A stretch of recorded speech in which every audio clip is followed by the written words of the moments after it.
Enrique Gongora. I'm a cardiac surgeon, and I am a transplant guy. So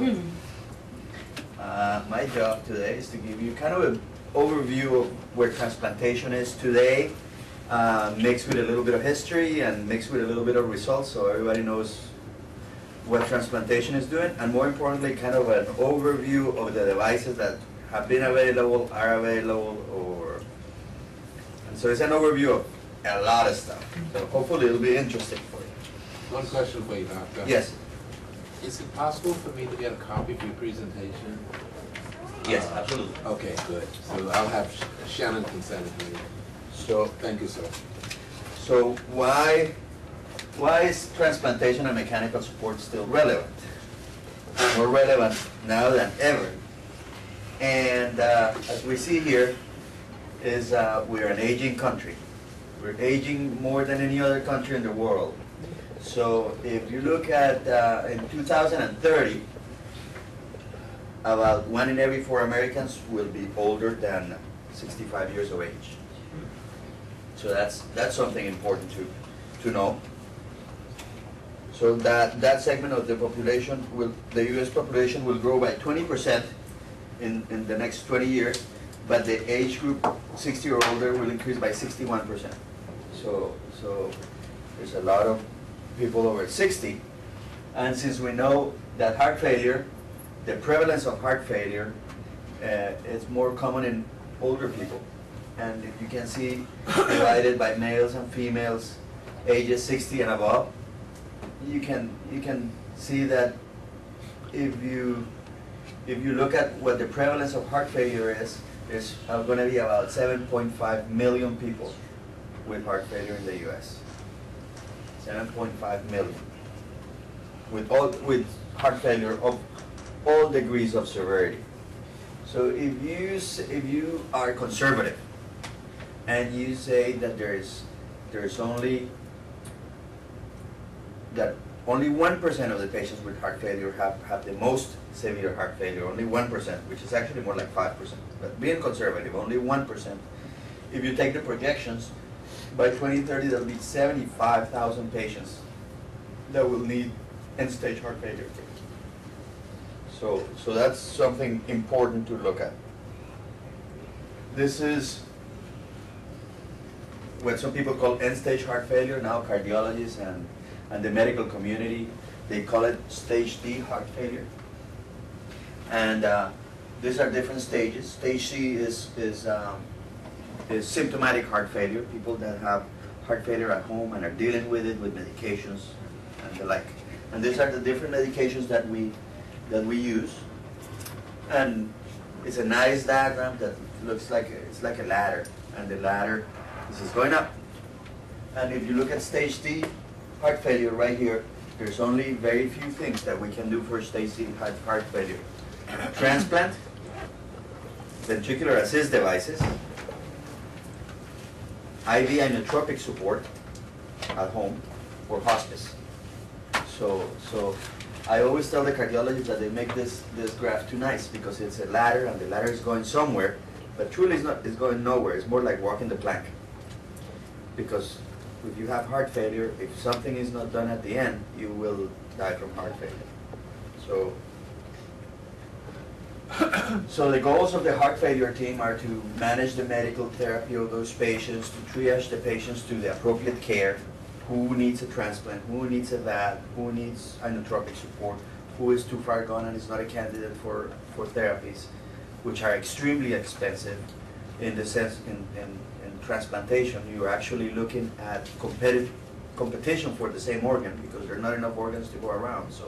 So it's a mature and knowledgeable heart failure team is extremely important to take care of these patients.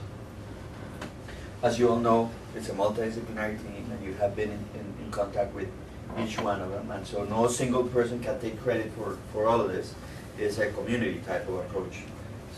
Cardiologists, surgeons, anesthesiologists, critical care doctors, other medical specialties, coordinators, heart failure, transplant lab, nurses, perfusionists, social workers, nutritionists, pharmacists, financial coordinators, Perfusionists, you're talking about, Perfusionists are the people Lower. that help the cardiac surgeon in the operating room manage the heart-lung machine. Excuse me, Don. What they do is they manage the heart-lung machine. okay. You got a place to sit. Yeah. So, cardiac transplantation. So we're going to talk a little bit about the history It's of okay. cardiac transplantation, and we all owe it to this guy, Norman Shumway. And Norman Shumway was the chief of cardiac surgery at the University of Stanford, and Richard Lauer, it's on the right-hand side, and he was his right-hand man for a long time at Stanford University. And then Shumway stayed at Stanford for all his academic career, and Lauer went to the medical college of Virginia, where he continued research on transplantation. They together devised the techniques for heart transplantation. They started studies in dogs, and they weren't the only ones, but they were the most prominent people in the U.S. What year? They started in 1955 or so, working on how to do that. Because once there was a heart-lung machine in 1953, then they could start thinking about using it for changing thoracic organs. So they worked all the kinks out of the surgical technique. So they were able to do it very well in a canine model. But you need a donor, and then so it took society for a long time to get together as to what's brain death criteria, and once society decided that brain death criteria were well established and that people that are brain dead will not have their dead, then the organ donation became available. But at the beginning, it was extremely controversial, and at the beginning there was no set priorities and set rules. So it took a lot of growing up from the societal standpoint. This is Louis Wachanski, and here is Christian Barnard, and he did the first heart transplant in 1967. So if we go back, Barnard came to visit Shumway and Lower and worked for 2 years in their lab, and he helped them with doing transplants in dogs and in simians and in other species. So he got very good at the technique, and he understood what was necessary to be able to do a transplant. And he went back to South Africa, and he didn't have so many political constraints, so he was able to get a donor. And so he did a donor, and he got a donor, and he did the first heart transplant. In short, he scooped his mentors, Dr. Shumway and Lauer. So that was in 1967, and was the first orthotopic heart transplant. That's Louis Wachanski, and he was alive, I think it was for about 57 days, and died of pneumonia. So, and this is that sparked great interest, and this is a picture. This is Christian Barnard. So he did the first heart transplant, and this is Adam Kantrowitz. Adam Kantrowitz was a surgeon in New York, in Sinai, New York, and I actually had the joy of meeting his secretary, who is married to one of our transplant patients, and so he did the second transplant, Adam Kantrowitz, and he did it on a child, and it was like a month after. And he also invented the intra-aortic balloon pump that we all know that a lot of people use prior to heart transplantation or mechanical circulatory support. And who's this? Is Michael DeVakey. DeVakey is one of the most important surgeons of our time, forward thinker, and he was able to develop a lot of the techniques that are necessary now for aortic surgery. Invented the first roller pump that we use for heart-lung machines when he was like 19. He was a very smart man. And he was a prominent surgeon in Houston. And he recently died last year at age think he was 99, I think.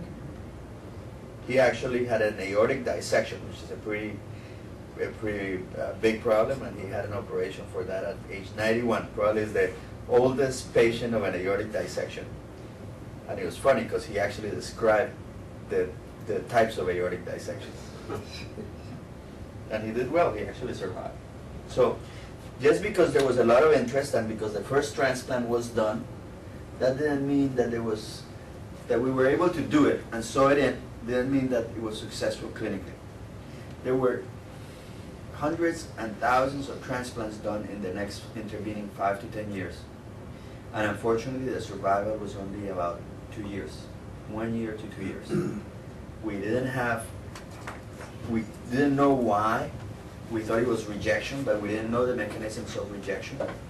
And we didn't have adequate medications to treat rejection. We had steroids at that time, and that was it. We didn't have anything else. So it was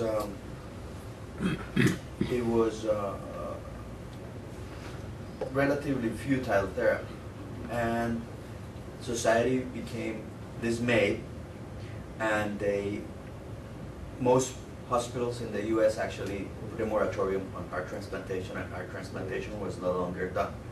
And there were very few hospitals. Shumway kept trying to figure it out. Lauer kept trying to figure it out, and about other 5 centers continued to do transplantation with not great success. But it was these 2 people on the right side. Philip Caves is a surgeon from Glasgow, Scotland, and he was also another fellow of Shumway, and he devised the biotome. It's called the Caves biotome that we use now for heart biopsies, that all of you at some point in time had the unfortunate pleasure to experience. So that's the guy, Philip Caves, and he devised the biotome and devised the technique on how to get myocardial biopsies. And down there is Borel with his partner Stahlin. They invented cyclosporin. Well, they found it because it was grown in a fungus, and they started studying cyclosporin as an anti-rejection medication. So that was 1981. This is the biotome that Caves. This is the biotome that Caves devised, and that's how the biopsies are taken. And that's the pathologists also learn how to categorize rejection, and just by categorizing rejection, we were better treat it. So we had a way of diagnosing it, a reliable diagnosis, and better medications. So, as well as surgical technique. And with that, as you can see, after 1982, this is the International Society of Heart Lung Transplant. This is the number of heart transplants done in the world that are reported to the society. About 90% of them are reported to the society. And if you see 92, 93, and over the intervening decade, we went from 40 to 4,000, and we peaked about 4,000. And after 1995, it slowly trended down, and it has kind of stabilized at about 3,500 heart transplants per year. Looks like Europe and North America are in the world. really close. Yes. There's a closeness there. There's no real difference between them. Yeah, they have, but you see, I mean, most of the transplants are done in the U.S. Yeah. Why the significant decline in those in Europe? I mean, U.S. is fairly stable at around 2,000 for quite a few years, but the European is dipping. Any special reason for that? Expense, organ donation, changes in geographic boundaries of the countries, and not as many donors available actually. I was under the impression that you had more donors in Europe and Asia Not as many. than really. In some countries. Oh, okay. In some countries, but not in all countries. For example, for countries that have opt-in donation or opt-out donation. For example, the U.S. it's opt-in. You have to say, I want to be a donor. In order to be a donor. Spain, for example, is an opt-out. You're a donor unless you don't want to be one. So donation rates are 3 times for every organ. So donation rate for, I think, for a heart transplant is like 8.7 per 100,000. In Spain is 23 per 100,000. So 3 times as many donors available for patients with heart failure. So that would make a significant impact in alleviating our problems, especially with hearts and lungs and kidneys. I mean, there are 60 to 80,000 people waiting for kidneys. The waiting time is 3 years. So our politicians don't want to do it. They don't think people will protest wildly if they do that. Exactly. It's not. It's something that would be bad politics. There's things that are so controversial as organ donation, and they're not good politics. They're bad politics. We just need politicians that want to do what's right and not what's politically good. You know, politicians. Yeah, if you have a politician that has to create something controversial, it's going to have a tough time getting reelected the next day. We're experiencing that right now. Right today. But we need the right things done, and I think this would be the right thing. But it would take getting together to try to push that sort of agenda and educating the public about it. Understood. So, as you know, all of you have been through the heart transplant process. It's referral, selection, then you gotta manage your pre-transplant. You have to go through the implantation, early getting better from surgery, and then late follow-up after your transplant. One of the most important things is that recipient selection is key. It's extremely important because it's such a precious resource that you gotta have. You can't lose organs and at the same time lose patients. Every time that I tell this to a patient, they don't understand why are there such strict criteria.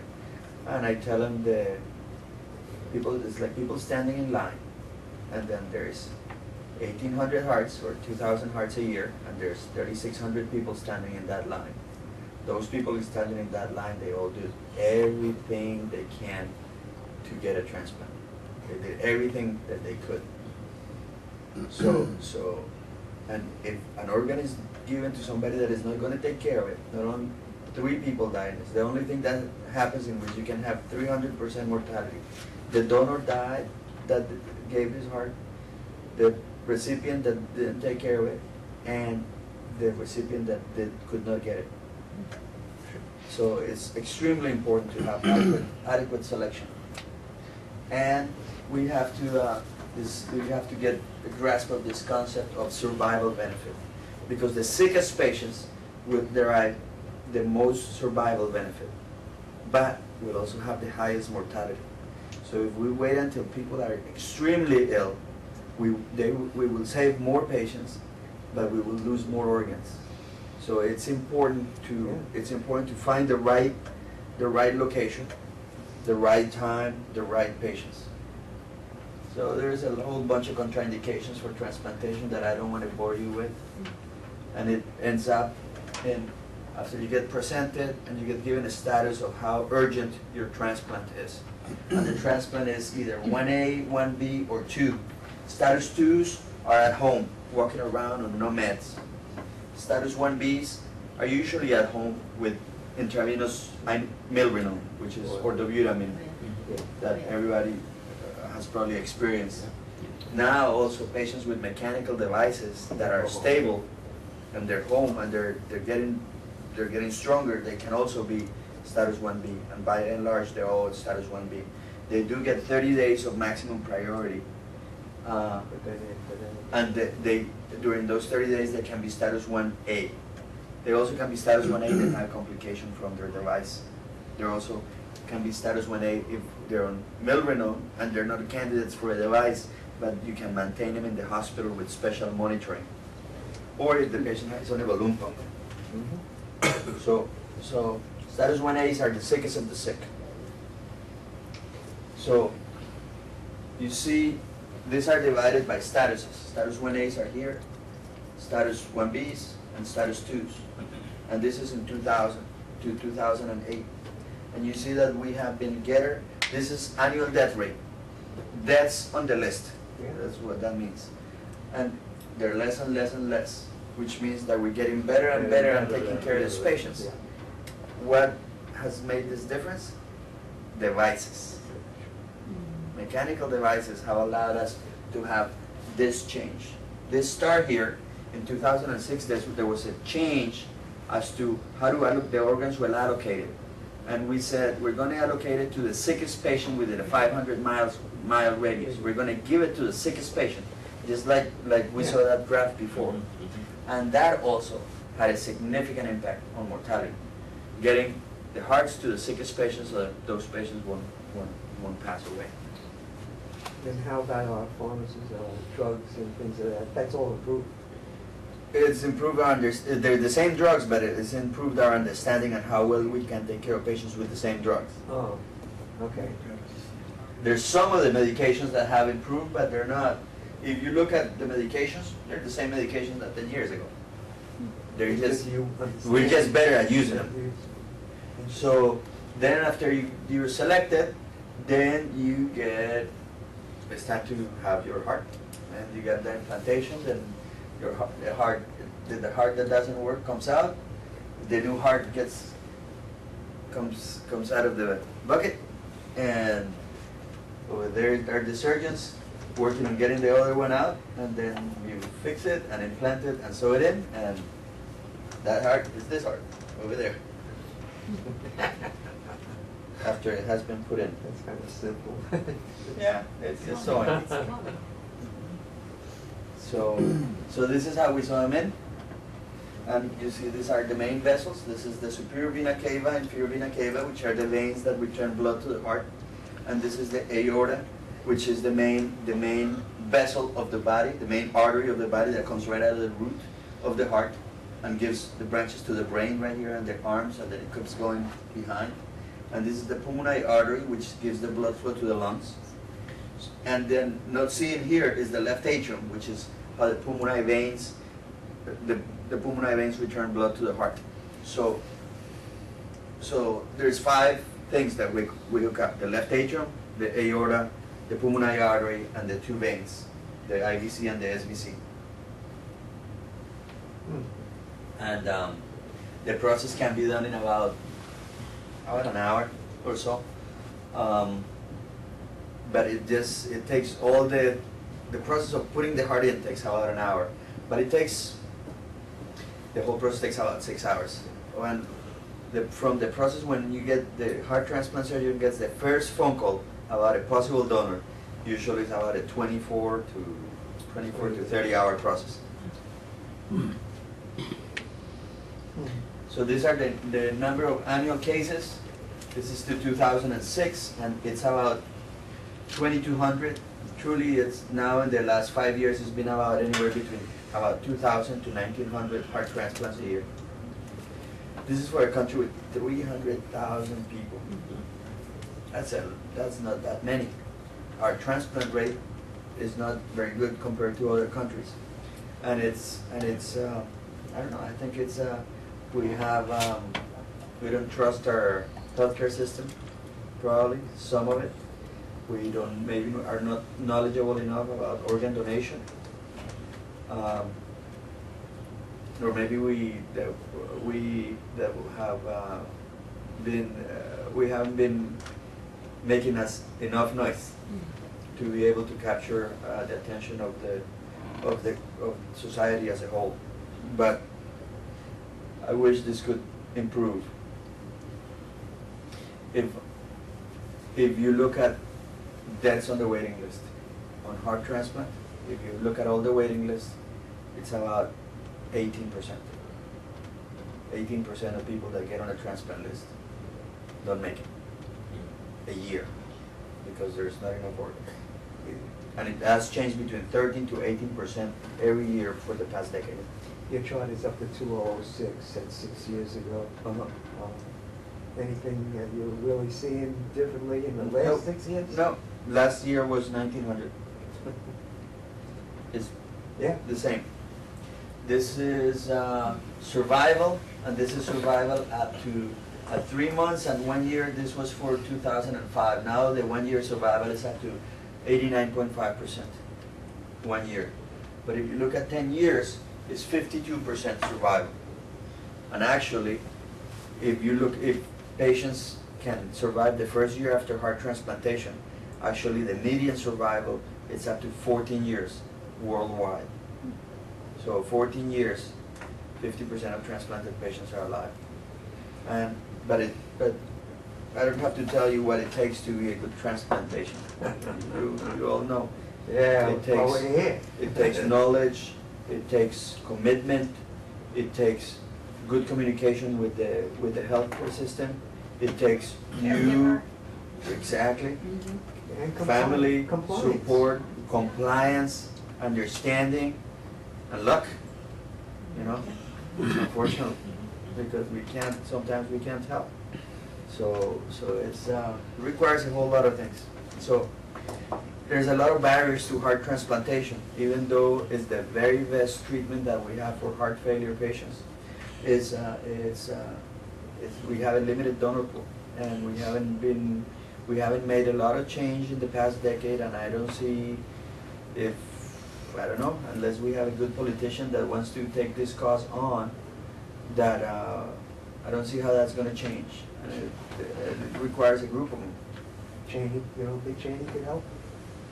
They probably could. Probably could. Hopefully he'll see that. I'm a donor. I've had a transplant, but I'm an organ donor. At my age, I'm only 70s now. If I live another 10 years, how long are my organs good for? Depends on who needs them. Because I'm thinking about giving my body to health, because I don't think you can use my organs after a while. Well, corneas, certain organs, skin, bone. There's multiple things that can. Some organs may be time sensitive, some others are not. So it depends. It depends. But it doesn't matter. I mean, we need just the fact that you say that you want to be an organ donor is important. Doesn't matter if it's used or not used. It doesn't. It's just the fact that you want to be. It's a statement, and that's important. Your children are going to see that. The children of your children are going to see that. We made that make a change, you know. Any sense of how much of that graft loss on a median of 14 years is because of the failure of the heart versus all the other ways we die? That's a number from everything, right? Yes, the guy get hit by a car and everything else. Yes. 60% is vascular, allograft vasculopathy. 6% of that 50%, or 14 years, right? Okay. So, opt-in, it seems like It would be one of the answers. It wouldn't fix the problem No, altogether, no, actually. yes. It would improve the donor pool by a substantial amount. And how about the Israel idea of you have to be if you're going to get a donor, if you're going to be a donor, the recipient had better be with you, so that they go first. Mm-hmm. That's what they're talking about in Israel right now. Yeah. Don't understand. I think you misstated that a little bit. Okay, go ahead, Dennis. In order to receive an organ, you need to be a registered donor. Donor. And you would have preference over somebody who is not Yeah. a registered donor. Yeah. I don't know. I think that's controversial. I think in order to receive an organ, you should. It doesn't matter if you're a donor or not. That's the way I see it. Now you go to Iran, they pay for organ donation and they have a waiting list of donors, not recipients, for example. So there's another controversial area. Because I think just because people weren't either knowledgeable enough about organ donation or things like that, they shouldn't be held to that. But I don't know. It's there's a lot of controversy, so that's why whenever you start talking about organ donation, a lot of controversies happen because it's something very difficult. It's different cultures, different how people how they live their lives is different. Well, you made a good point. In Spain, yes, they do have a donation rate or recovery rate, which is similar to what Gift of Life experience is here, by the way. We've had studies, presentations on that. But it's not just the law. I mean, they spent 10 years educating the public and putting together recovery teams in the hospitals. So it's a whole big program, okay? And they're proud of it. yes, they are. They They're proud absolutely of it. are. That makes a big difference. So coming back to this, it's very selective. Heart transplant is what we call epidemiologically trivial. It's not going to fix the problem, unfortunately. There's going to be 2,000 hearts, 75,000 patients. 20 years from now? Less than 20, 18 years from now. 75,000 patients, 2,000 hearts. So it's a big problem. There's multiple contraindications. If you're lucky enough to get a heart transplant, that's your best therapy. But most people are not. They're either they weren't with the right doctor or the right insurance, or they didn't get diagnosed in time, and they might have gotten adequate therapy. So it does require lifelong follow-up care. You guys know that. It's expensive. It requires a lot of resources. So that's why machines are going to be more prevalent in the future. We have had advances in engineering that are helping us out. So I'm going to do a quick overview of what machines we have. So why do we need it? Because there's not enough hearts to go around. And because, unfortunately, optimal medical therapy, when you get to the end stages of heart failure, doesn't work. It doesn't work. So, survival for patients that are on Milrinone at home, the 6-month reported mortality is between 60 and 70% at 6 months. So, medications are not that good, and heart transplantation remains the gold standard. About 88% 1-year survival, anywhere between 2,200 and 2,600 the last decade, about 2,000, I would say. So who benefits from machines? You know, patients that get transplanted, most of them get transplanted, they're chronic patients. They're not acutely ill, they just didn't have a big heart attack. That's called acute congestive heart failure, acute cardiogenic shock. And those patients usually haven't been through the process. You know, it's a process, it takes a long time. If you show up in the ER dying because your heart is not working, it's extremely difficult to get you on a transplant list. There's been 3,600 people standing in line trying to do all the things that they need to do. So acute cardiogenic shock patients would benefit from mechanical support. Stage D heart failure patients who are transplant candidates or may not be transplant candidates, and patients that have intractable arrhythmias. Go ahead. And for the rest of my hello. Hi.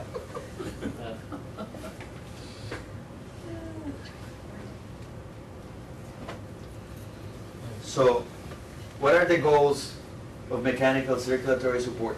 It looks like machines are just a bridge to somewhere. They can be a bridge to recovery, which means you get a device implanted and your heart recovers, because in some people it actually can recover. Sometimes, for example, in big heart attacks, part of it is dead, but the other part is dysfunctional. And if you're able to support them through their heart attack, enough that they're alive, then the part of that heart that wasn't dead actually recovers function. The part that's dead is dead, and it's not going to recover function. Sure. The other one is a bridge to a bridge, meaning you put certain type of device to get a patient to have a more durable device. The other one is a bridge to transplant, that you get a device and then a transplant gets you off the device. For some patients that are not candidates, it's called destination therapy, which means that the device is going to support them for the remainder of their life. And there are some patients that are called bridge to decision, because you don't really know if they're transplant candidates or not, because it's hard to tell. And then you decide after they're already on the device. And you have to make a decision. And that's easy. It's, for example, if you have a patient that is non-compliant, you put him on 6 months, and he's got 6 months, right? But in 6 months, life changes people. In this life, we do what we must. And they see that if they want to do something else, or they want to get to a transplant, they can become compliant. So it's important. So that's why we call it bridge to decision. There's all sorts of types of devices. There's some that are completely implantable. There's some that are not implantable but that are outside the body. There's some that are central, meaning placed in the vessels inside the chest. There's some that actually can be placed through the arteries in the groins or in the neck. There are some that are long-term, some are short-term, some that can create a pulse, some of them that do not create a pulse and that are axial flow devices, continuous flow, just like a garden hose. Yeah. So there's a whole bunch of them. So the key is which device for which type of problem. So this is paracorporeal, pulsatile paracorporeal. So paracorporeal means they're outside the body, like this pump.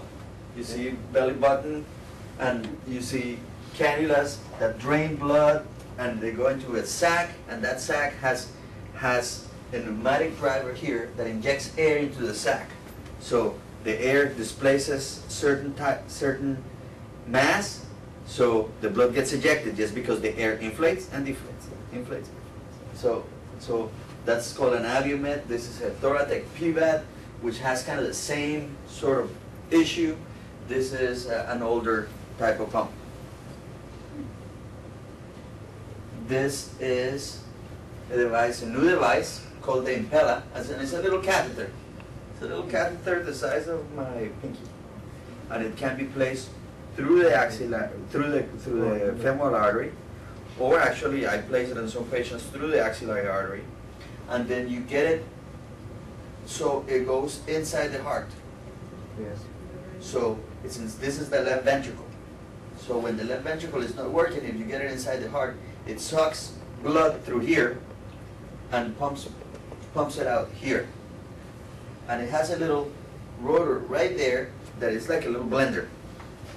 And it creates a vortex so blood can be drained from the left ventricle and injected into the aorta, by all intents and purposes, bypassing the left ventricle. So you can create a flow of 2.5 liters or 5 liters. There are two different devices.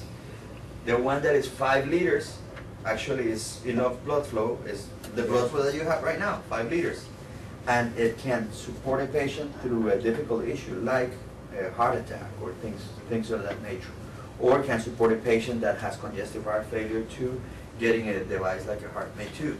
Is that a permanent battery in there? No, it doesn't have a battery. It's connected to the device interface. Okay. And it's connected to the wall. So and the patients are very ill. This will only get you through a couple of weeks. Gives you 2 weeks or 3 weeks. Actually, the longest I had a patient on for 33 days, and at that time that was the longest anywhere in the world. Now I think it's 37 days. But it gives you 37 days to try to figure out what to do so that patient won't die. So that's one device. This other device is called the tandem heart. It's also placed through the groin. And if you see here, it's placed through the groin, in the veins on the groin, and actually you get to the right atrium and you put a catheter right across the atrial septum. So it drains blood from the left atrium and pumps it into the artery of the groin. And that gives also left ventricular assist support. And it's also percutaneous, and it can give up to 4 liters of flow, and it's also a temporary device, about 2 weeks to a month. And that's this is the little pump here that you see here. That's the pump, and it's a little centrifugal pump, and it's you can think of it as a blender with a hole on the side. So everything that you put in, it goes out the side. This is a different type of pump called a Centrimax pump, and it's this little catheter here. Blood comes here, this rotates, and blood goes out there at a certain degree of speed. And this can be used for up to 3 months. It doesn't have a way for the patient to go home with it. They would have to be in the hospital. And there have been patients that have been supported, and it can allow support on the left side and also on the right side, or both sides if it's necessary. And it's been used at the center that has the greatest experience is called Papworth Hospital in England, and they have patients out up to 3 months that they have used this as a bridge to transplant or a bridge to a more permanent device. This other machine is kind of similar with the difference that it has the pump and it has a lung, an artificial lung. So ECMO stands for extracorporeal membrane oxygenation, which means it's a long-term heart-lung machine. And it's used for patients in whom the heart doesn't work, but also the lungs don't work. Can be used for patients in whom the lungs don't work as well, in different configurations. Doctor, the short-term devices are for people who need to be stabilized so that something else can be done. Absolutely, that's all. There are people that are in extremis, and then you have to do something to try to get them better. Most of them will not. Then you have to transition them to a more durable type of therapy, either another device or transplantation. You said long-term, and it's really not long-term, it's pretty short. Oh, well, I'll show you the ones, these are our short-term support. Okay. So I will show you the ones that are long-term in a second. Okay, so this is a device that is, the paracorporeal devices, the Abiomed and the Thoracic, the one that you saw, that actually is a relatively longer-term device. This one, the longest patient was out 340 days, 339 days. Longest, almost 1 year. The longest patient with this device has been out 3 years, 3.5 years. But they're not very comfortable. I mean, this guy is traveling with his device. This is the driver. It's big. It's about that big, and it's heavy. And you see the pump sticking out here.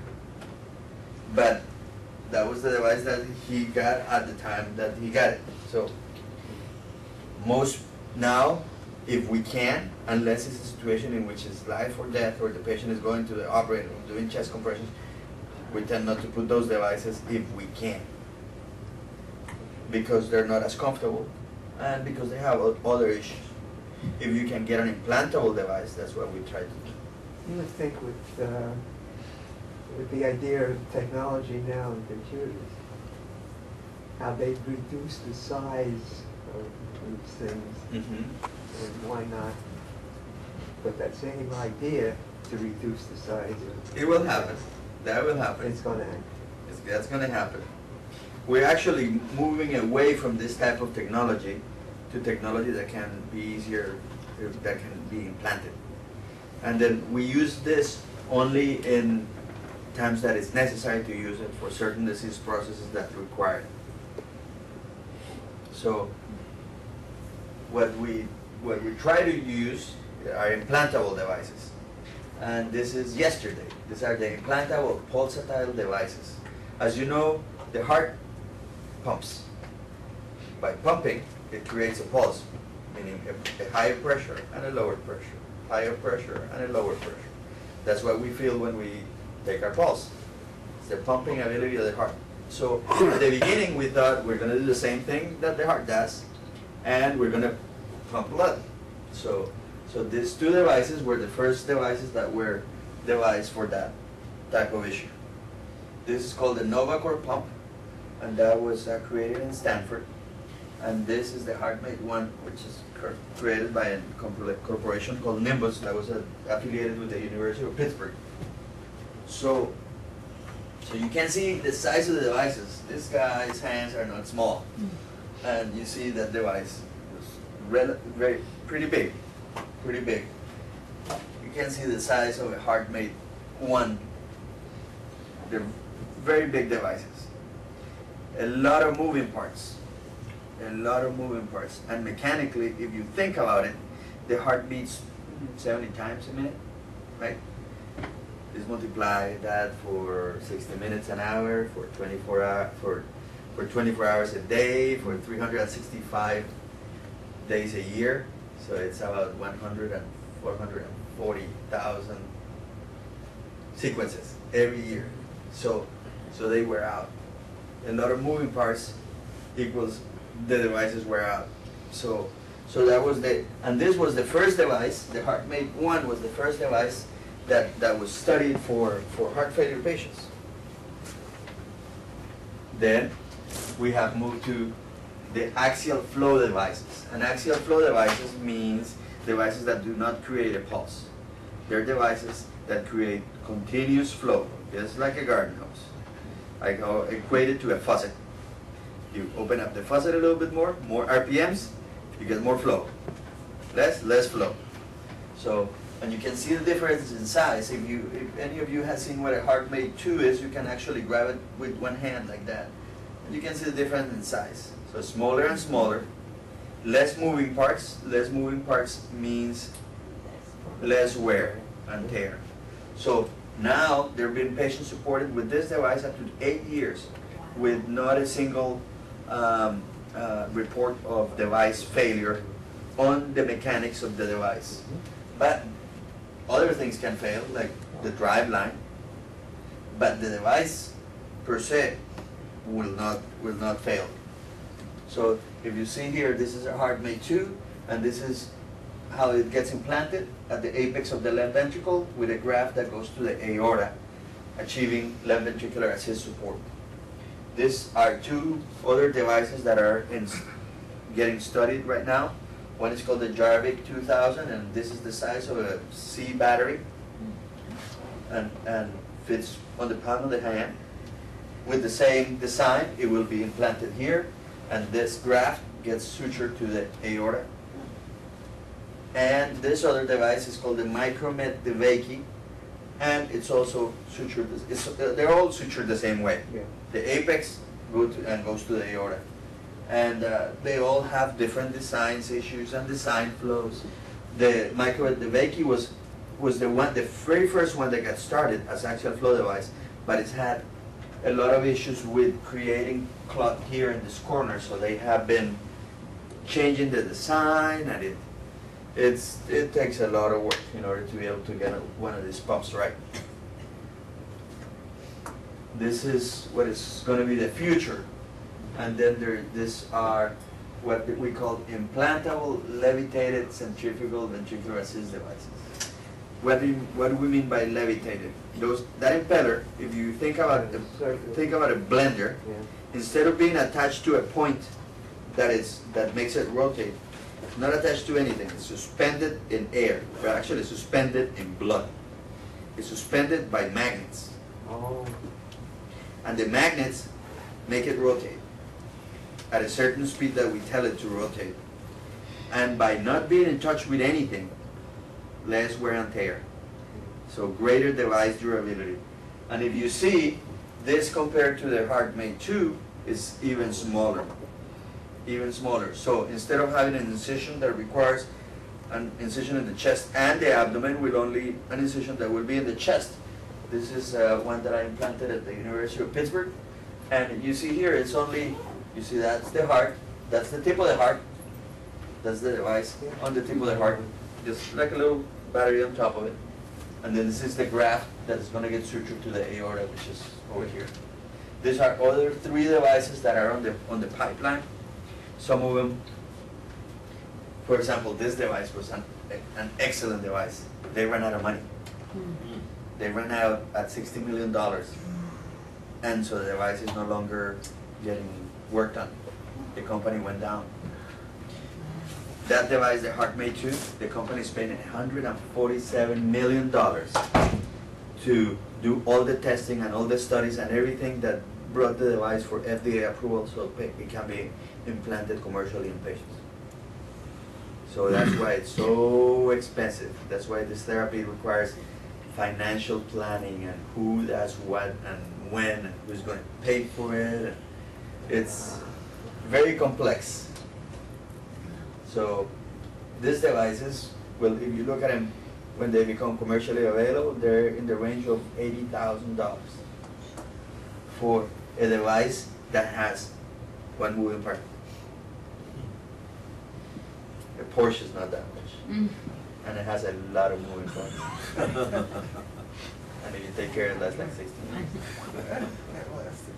Anyway, but it's just all the things that are necessary to do to get these things to market. This is the AvioCore Total Artificial Heart, and that's the CardioWest. This is those devices that were hanging out here. Well, they put them together, and now they can be implanted, and they just gotta have a pneumatic drive line. This is getting studied. This is the CardioWest, and that's approved as bridge to transplant. And actually, now it got approved for destination therapy. So it'll be, that allows replacement of the whole heart. Durability is still, we still have a problem. I think the longest people, somebody's been alive with a total artificial heart, I think is 1.5 years. How long ago was that in play? When was it? A few years ago? Probably about 4 years ago. 4 years. The physician that was doing that the most for that was Lehman Gray, and unfortunately fell ill to renal carcinoma. No longer with us. So these are the devices that are FDA approved. I'm not going to bore you with that. So this is the implantable pulsatile devices, right? Those are that big one, the HeartMate one. This is the device, as you can see here, implanted on the left apex of the left ventricle, goes to the aorta, the main artery of the body. So blood goes into the left ventricle instead of going out the aorta like it usually does. It goes into the device gives it energy, and it goes out into the aorta in a different route. It's kind of a bypass of the heart. And these are the plates. So it goes up and down, so blood fills this chamber, and this will go up or down, and there are valves, so whenever it pushes, the valves allow only one directional flow, so it will go out this way. Yeah, I had one of those. Are we okay? Mm-hmm. Okay. You did? I had it for a month, and then I got transplanted. You had a heart? Yeah. How was that? Noisy? Yeah, oh yeah. Clunky, yeah. I But had one for 18 months, With a HeartMate one? and then they put me on an external thing till I got. Because it wore out, Yeah, but you're here. yeah. That's fantastic. Yes. That is fantastic. So, and this thing actually had some designs that were amazing. This design, this textured design here, it allowed the creation of this little biofilm. So you guys were not on anticoagulation, right? You didn't have to take Coumadin. You were just on an aspirin problem. Right. I don't remember. Right. An LVAD, yeah. I had to take Coumadin. Well, you were on heartbeat too. But you were on a HeartMate too. This is the HeartMate one. This is the teapot, and it was noisy. So that was a plus. Plus it created pulse. So there weren't as many problems with GI bleeding, or I don't think as many problems with hypertension, but it wore out. And then you can imagine, this is a huge operation. Maybe I'll show you a picture later on after that. It's a huge operation. To put this HeartMate 1 and a HeartMate 2, they're big operations. I think for a HeartMate 1 is a bigger operation than a HeartMate 2, personally. So this is the Bridge to Transplant trial that 2001, you see right there, that's a long time ago. And this is what happened. This is the historical control before there were devices. You can see that at 10 weeks, pretty much nobody got to a transplant because if there was another device, they would die. But the device would allow about, at 15 weeks, about 60% of the patients were able to get to a transplant. It wasn't a perfect solution, but it was good enough to save greater than 50% of patients, 65% of patients. Now, I'm a little late here. The HeartMate 1, did the HeartMate 1, did the HeartMate 2 progress to the HeartMate 1? No, the HeartMate 1 progressed to the HeartMate 2. The HeartMate 1 was the first device. Right, okay. The first device. And the Gotcha. HeartMate 2 is the second device, and then they will have another device called the HeartMate 3 coming down the pipe. Okay. But the HeartMate 1 was the first device that proved that devices could be used reliably to bridge people to transplant. And since they said, well, maybe if it bridges people to transplant, maybe we can use it as destination therapy for patients that are not transplant candidates. So there was a trial called the REMATCH trial, and that trial compared patients with medical management, no transplant candidates because they weren't transplant candidates, so they were given either best medical management or the HeartMate 1. And then they were supported with that device. And this is what it showed. For patients on support with the HeartMate 1, if you look at 2 years, the likelihood of being alive at 2 years was much better with a device. Even though it was a huge surgery and it was a device that would wear out, was still better than just medications. Was still better than medication. So it was 32% survival versus 8.2% survival. 8.2% survival with medications. So, but still wasn't perfect, you know. 32% is not that much. It did improve their quality of life. This is New York Heart Class Association, is how short of breath you are. When you're in class 4, you're short of breath at rest. Yes, you don't have to do anything, you're still short of breath. So, and if you see here, at 12 months, with New York Heart Class Association, either class 1 or 2, which is able to tolerate exercise, most of the patients on the device were able to tolerate exercise and do exercise appropriately. But there were barriers to application. For whoever has a HeartMate 1 or had a HeartMate 1, let me give you the landscape. This is the patient's head. This is the patient's heart up to here, right there. Right here. This is right there. The incision extended to the belly button. You have to open up all this area to be able to fit that device because it was huge. It was big. And this is in patients that probably already had heart surgery before. So getting better from this operation, this was a huge insult. Getting better from this operation required a strong patient that was well nourished. And when you're in heart failure, you're neither strong, neither well nourished. So it requires a lot. So unfortunately, patients, it took them long to get better. So this device wasn't the panacea. This device wasn't what the HeartMate 2 is doing now. At that time, patients still suffer a lot. They had to get better from a big incision. It required a long time to get better. They had problems with drive lines. They had problems with device durability because it would wear out. Then you were lucky enough that you got pneumatic drive, and then you got a transplant. It requires luck. With the HeartMate 1, how long after you had that, or you recovering, before you would be ready for the transplant, physically ready again? Everybody's different. Usually about 2 months, 3 months. Oh, okay. So, It would take up to 3 months. okay. So because of it was a huge surgery, device that would wear out wasn't like widespread application. So the second generation devices came, and this is a HeartMate 2, and you see again the same thing, the bottom, the apex of the heart sutured to the aorta, and much less surgery, smaller incision. This, you see, the head is here, the feet are over there. This is where the diaphragm ends, which is right here. So it requires a little smaller incision here. You create a pocket that is still smaller, and you implant it to the heart, and this is the graft that gets sutured to the aorta. So a smaller operation with a device that wouldn't wear out. And then so there was a trial again to see how they did for bridge to transplant. And these are the outcomes. These are the number of patients. These are the months after surgery.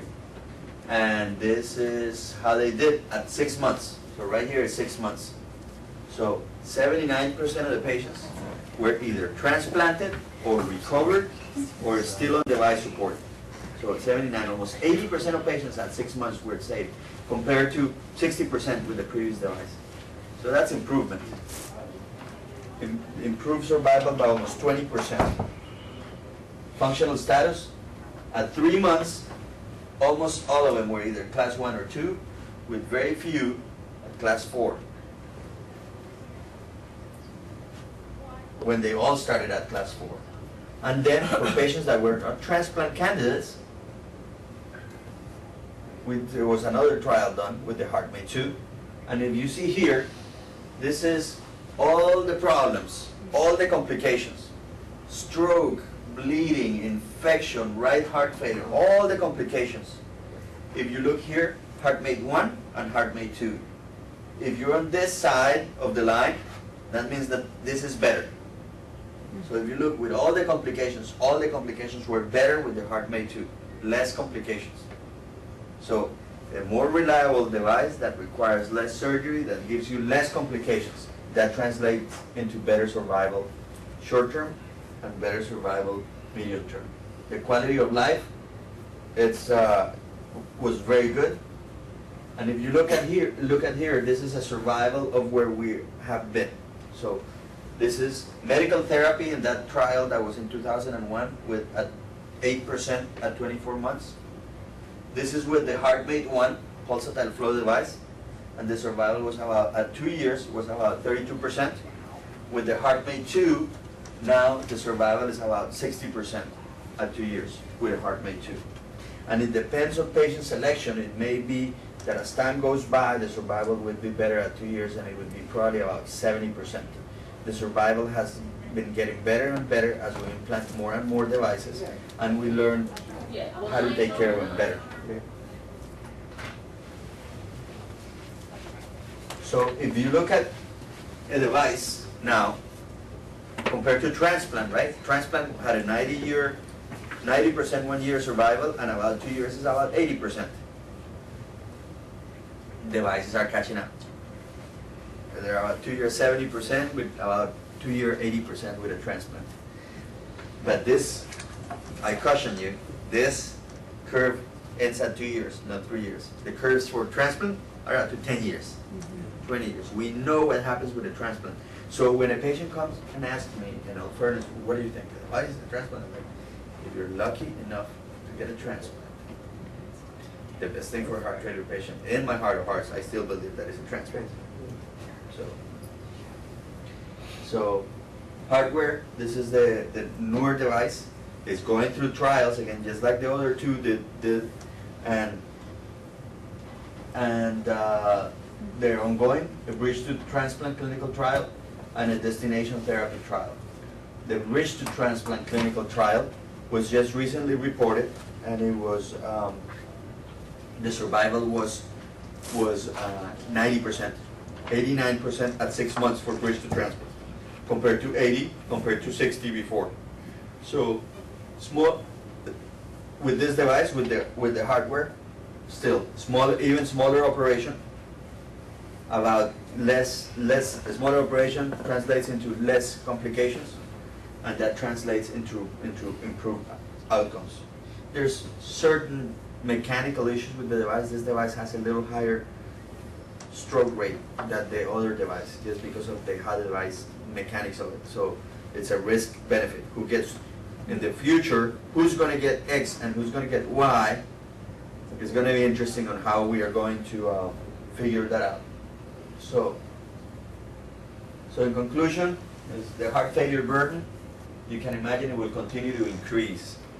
Ventricular assist devices provide reliable rescue therapy for patients awaiting transplantation. The rematch trial set the stage for mechanical circulatory support as destination therapy. Even though it was a bulky device that would wear out, it was better than medical therapy. The HeartMate 2, the new pump, offers improved durability better complication profile in both the bridge to transplant and as destination therapy. Newer centrifugal pumps will be coming down the pike, and it's definite that in the future there's going to be a wider application of devices, just because we don't have enough transplants to go around. And that's it. Thank you. So, 2 questions. okay. Questions?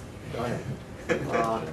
The more I'm listening to you, the more I'm understanding, the more the whole idea here is that our future really is a money matter. Money seems to be what's necessary in order to develop, in order to research, and in order to work out our own ideas. However, right now, I'm not going to be politically correct, I'm not going to say anything. However, I know that this coming election has an awful lot of impact on how we're going to face this future. Not me, not you guys, but the future. That kind of money that's involved in doing these things is all going to go back to what's going to happen to entitlements and to people who really need this and need these kind of assistances. And it's not going to be there without the availability of government assistance and what have you. Personally, I agree. This coming election is so important to determine what our future is just in the medical field alone, no matter what else you're talking about. So I'm not a proponent of either party. All I'm saying is think about, when you're voting, how it's going to impact this particular area.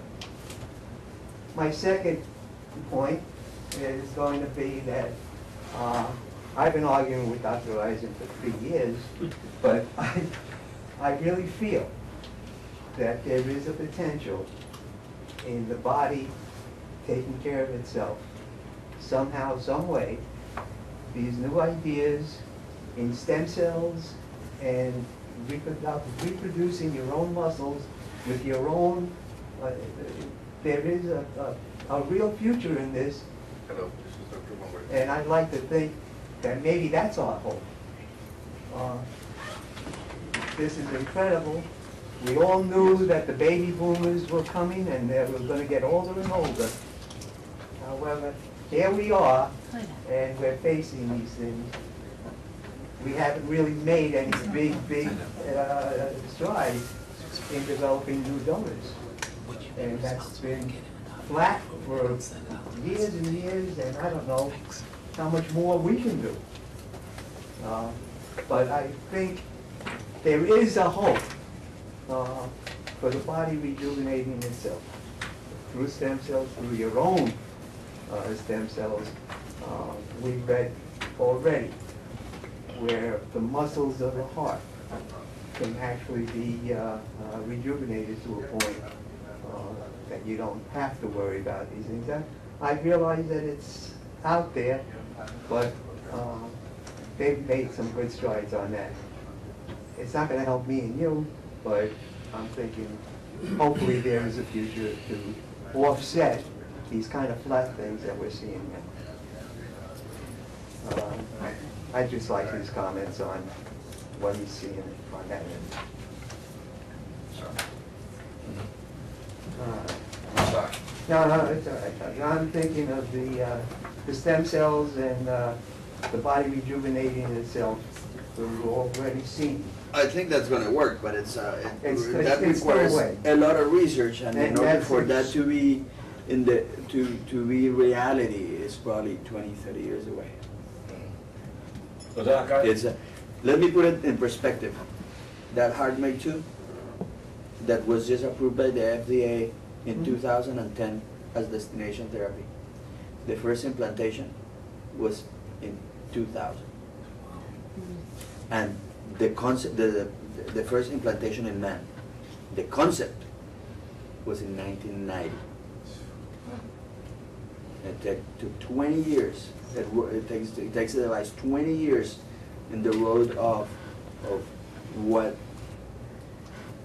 to navigate the whole intricacies of getting to market in the U.S. I guess piggyback on him, because I was thinking I had read 10, 15 years ago about doctors or research scientists in Germany doing the regrowing heart. I don't know if they were using stem cells or how they were doing it. So that the idea being so that they would be able to transplant people's own material back in the heart, they wouldn't need any immunosuppressants. And that path, I just wondered how far along people are with that. I remember reading that story. It's we're not there yet. It's gonna be a while. But every time What we're learning a lot about genomics and how genomics can alter the use of different medications, and which patients are more susceptible to one medication compared to the other. And I think that's gonna be closer in the future than anything else. And aren't there people, I've heard, a very, very small percentage, almost like just people who, after they get the transplant, sometimes they wind up not needing very little immunosuppressants, if not at all. That's very rare. How does that?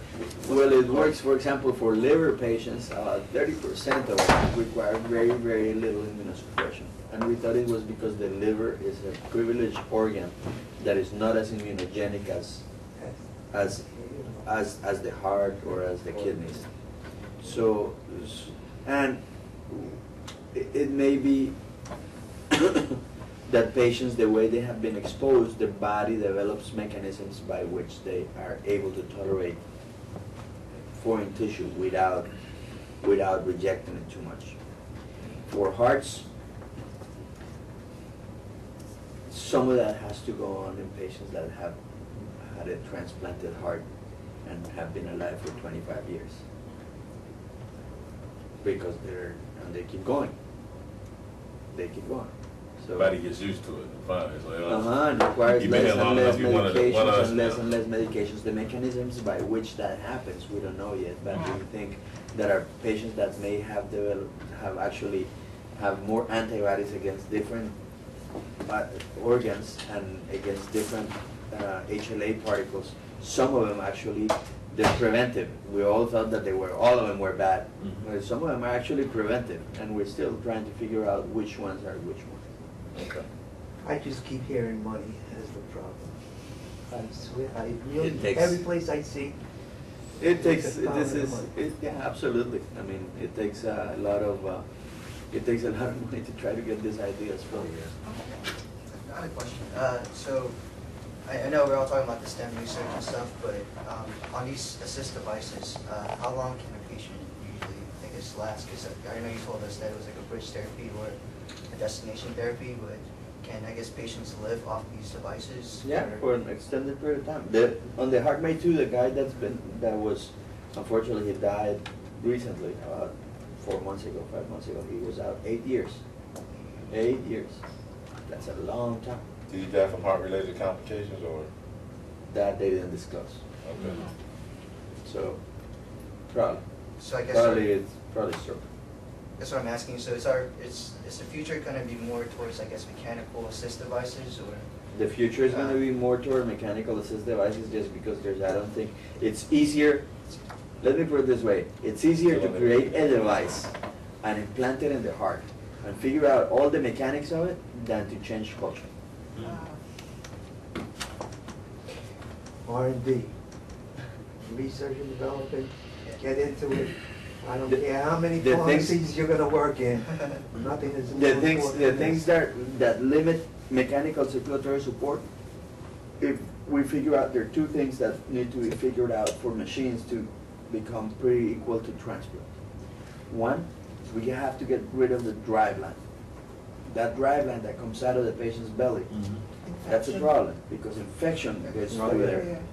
So the driveline goes out and it's connected and is needed because of battery support. So if we figure out an implantable battery that can last forever, if it were, that would be fantastic. That would be easy. The problem is that radioactive batteries, they are not nice to implant, you know? And people frown upon, 4 out of 5 people frown upon somebody radioactive next to them.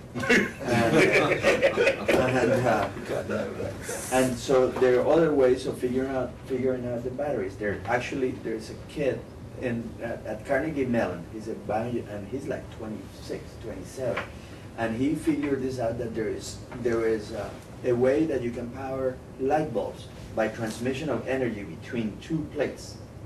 So you put a plate here, and you put a plate there, and you put the light bulb in between, and without anything touching it, the light bulb lights up. So that can happen with a device. Imagine a patient has a device, lays down on his bed, has a plate, and has a plate on top. And so that can actually power the device. If that were able to happen. He's working on that now? Yeah. Yeah. So Give him as much money as he needs. there are a lot of ideas. The issue is that it requires a lot. Other things are actually FDA. For example, all these devices that people have had, they have design problems that we all know they have, but they gotta be changed. In order to change one single device issue, it has to go back to the FDA from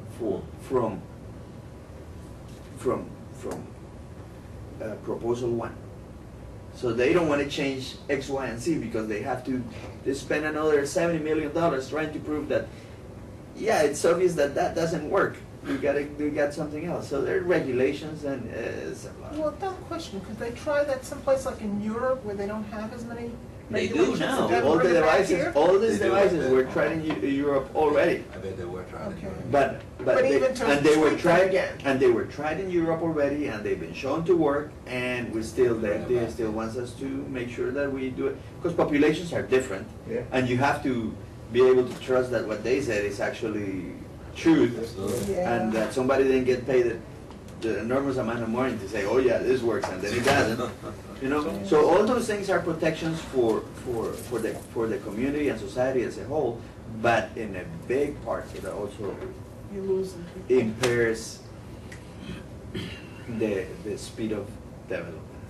Don't they ever make any allowances for expedite something if people really need it because there's a lot of suffering or Yes. people passing? Yeah, Okay, well, we can like speak. HIV. Right. HIV research had a lot of, yeah, it depends on how many people die from it, you know. HIV research had a lot of money that was put into it, yes, so people to figure it out. And over 15-year period, we have a disease that 15 years ago was lethal, and now That's right. Magic is still around, and he looks good. Yeah. Well, You that know? just goes to show if you are compliant and the medications are out there. But it's everything. I mean, it's Yeah. somebody smart said this is going to kill a lot of people. We need to put a lot of money into it. Society decided that was an important cause, and the HIV has gotten a lot of resources. Plus, you can find, I guess, more people to test because there's no real option. It's either hopefully this works, or Or it won't. doesn't. Yeah, So exactly. you know, you It depends. And medical developments are. Doctor, It was just an opinion or whatever, what can a support group like this do to help in any way? Either publicize, either educate, or whatever. If we're all here. You can donate all your money, we're Bernard, you're fine. talking about. Well, the money, I'm not gonna solve that. Fundraising is important. Visibility. Be vocal about what you believe. Be vocal about what you feel. Try to touch as many lives as you can. Say, this is what happened to me. This is what I believe. I'm alive because of Yeah. X, Y, and Z.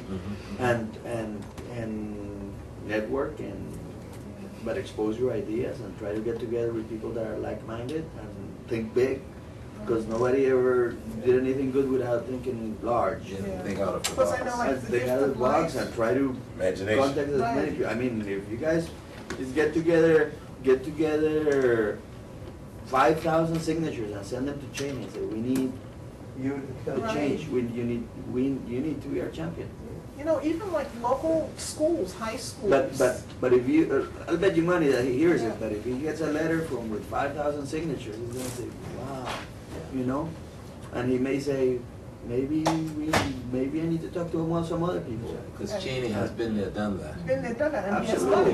money. I don't know how he's doing, you know? That's I'm right. hoping he's doing It's not well. in the news anymore with it, Well, yeah. it doesn't. Yeah, he may But at least he had a he heart may be transplant adjusting a year from ago. his heart transplant, you know? Exactly. Some people adjust well and some people, it takes them a while to It get better there. does. Well, we seen him What on are your- TV after the transplant. He said he was doing well. He looked, Yeah. he They looked don't good. tell you They don't- anything. Yeah, I don't say Yeah. too much of that. What are your thoughts about xenotransplantation? I just heard a presentation at our leadership summit from David Cooper out in UPMC, still very high on it, with I some think, progress report. Any thoughts? I think xenotransplantation is the future of transplant and will always be the future of transplant. What is it? Because I don't think, Transplantation from because I don't think, animals. I don't think Pigs society, especially. But like you said, it's been around for a long time. It's going to be around for a long time before I it's don't effective think what so. I'm reading between your lines. yeah, I don't think society is, Yeah. I'm ready to accept it. we can't figure out how to be donors, you know? Just imagine the headlines, oh, baboon heart gets transplanted into somebody. That happened like 20 years ago. Mhm. And Or I have just, pigs while just I the first 5 untoward outcomes, and it'll come to a grinding halt. I'll bet you. So, and we're far away from, I mean, like we're far away from anything being able to bring that forward.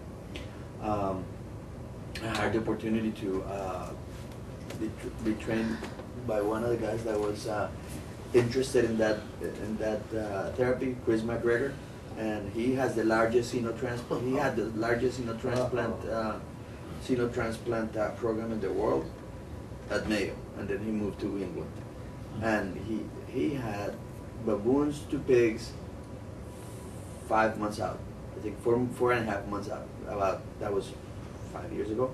So maybe they're up to 6 months, but that's not. All right. We're not going to be able to bank on that one. We You solved met, everything now. You met our new surgeon. I'm very pleased to have Oh, you. yes. Thank you very much. Thank you. We really appreciate it. Very Thank you. informative. Very Yeah, informative. yeah. I hope you guys like We've it. been working together for a while. Okay. We're gonna do something about those nurses. Good, good. All right. I think that's important. I think that the nurses see you, how well you guys are doing, especially nurses in the ICU and the CCU that get to see patients that are ill all the time. Yeah. Sometimes they get down on their Sure. on their And- moral strength. Yeah, because To be obviously. honest with you, you'd be just the one to frighten them up. You know? Right, that's brighten them up, and it helps a lot. Thank you, Doctor. Come on. Thank you very much. Thank you very much. Sí, claro.